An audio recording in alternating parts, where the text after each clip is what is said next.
Ngayon naman, we're getting ready kasi magpapa-change oil tayo ng motor for the first time.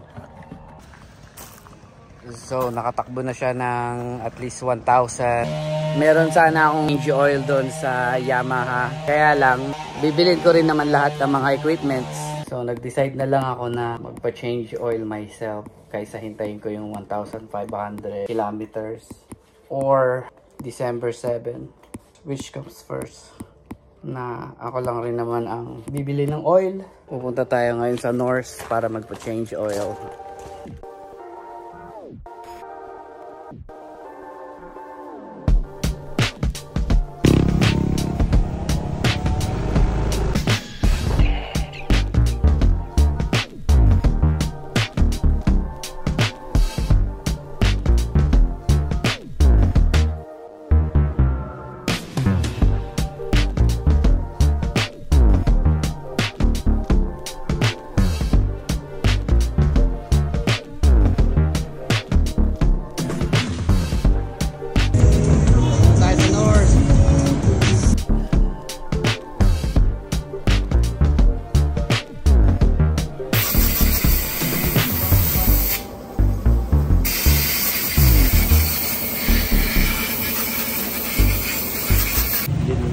Nadali tayo ng mabilisan.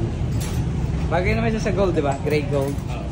Tapos silver yung ano. Asa ito makapalit na itong... Sasabihin sa ate mo to ha. Papagalitan ako ng ate mo ba? Seryoso lang.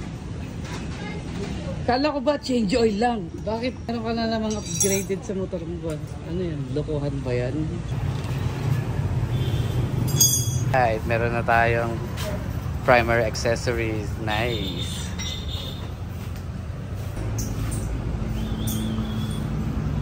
Domino. Oh, nice. Count ba ako, te? Wala pa, sir. Ay, wala pa. Ay. So, ayun nga. Nagpa-change oil lang tayo. Tapos, ayun na. Pinalitan na natin yung, ano, yung handbrake natin. Tsaka yung, ang tawag dito, trato. Sakto naman. Sarap. Oo.